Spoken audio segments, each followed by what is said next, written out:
ఆ విద్యను కూడా పూర్తిగా క్యాన్సిల్ చేసి పడేశారు సార్.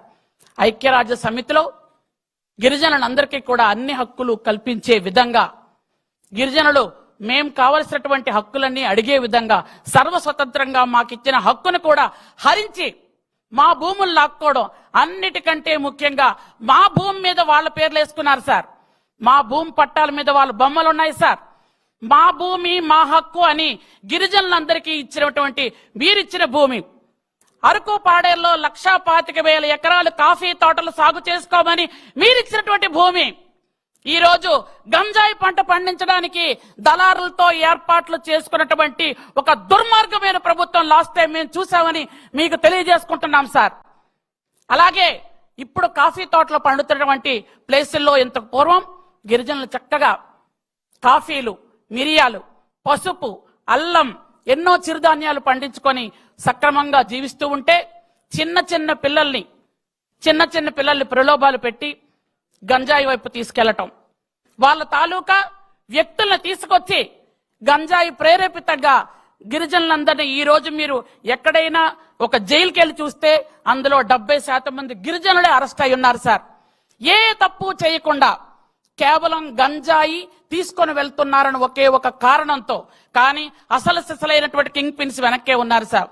దయచేసి వాటి మీద ఎంక్వైరీ చేసి ఎక్కడైతే గిరిజనులు జైల్లో మగ్గుతున్నారో అట్లాంటి వాళ్ళకి ఏదో ఒక ఆధారం చూపించమని మీకు సగౌరవంగా నేను నమస్కరించి తెలియజేసుకుంటున్నాను సార్. చాలా మంది గిరిజన బిడ్డలు మగ్గిపోతున్నారు సార్. అలాగే గిరిజనులకి ఆదివాసీ దినోత్సవం చేసుకోవాల్సిందిగా 1994లో తమరు ముఖ్యమంత్రిగా ఉండేటప్పుడే మాకు ఈ వరం వచ్చింది సార్.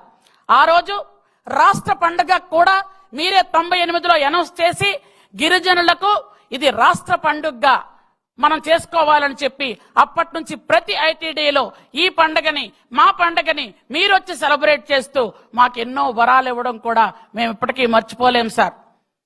అరకు పార్లమెంట్లో 7 నియోజకవర్గాల్లో మొత్తం అందరికీ కూడా, అలాగే 7 అసెంబ్లీ నియోజకవర్గాలు, ఒక పార్లమెంట్ నియోజకవర్గం, ఈ 30 లక్షల మంది జనాభా ఉన్నారు సార్.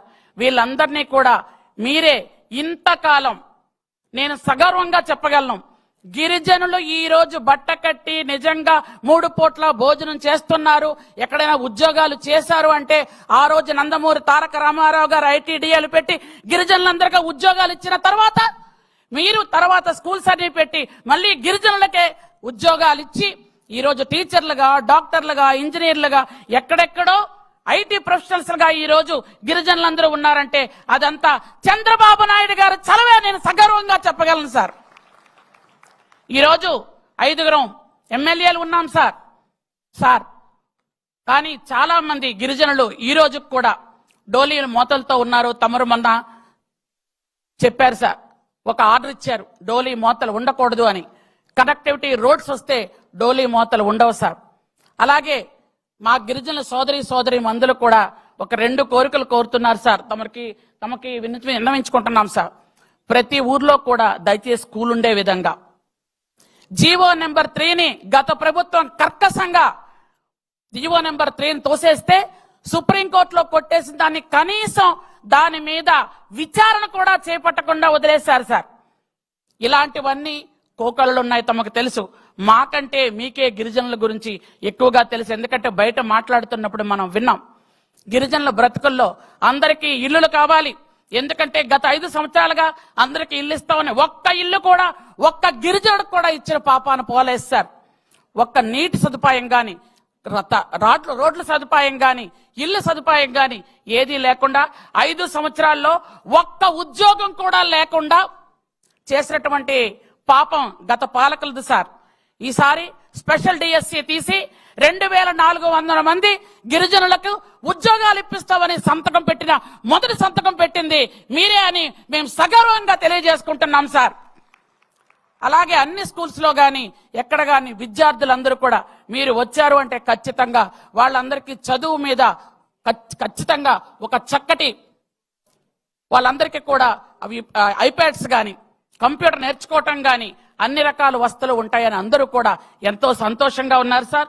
కాబట్టి ఈ రోజు మేమందరం కూడా కోరుకున్నది ఒక్కటే, 30 లక్షల మంది ఉన్న గిరిజనులకి, అంటే రాష్ట్రంలో దాదాపు 6% మంది ఉన్న గిరిజనులకి దయచేసి అన్ని విధాలుగా మీరు ఆదుకుంటున్నారు.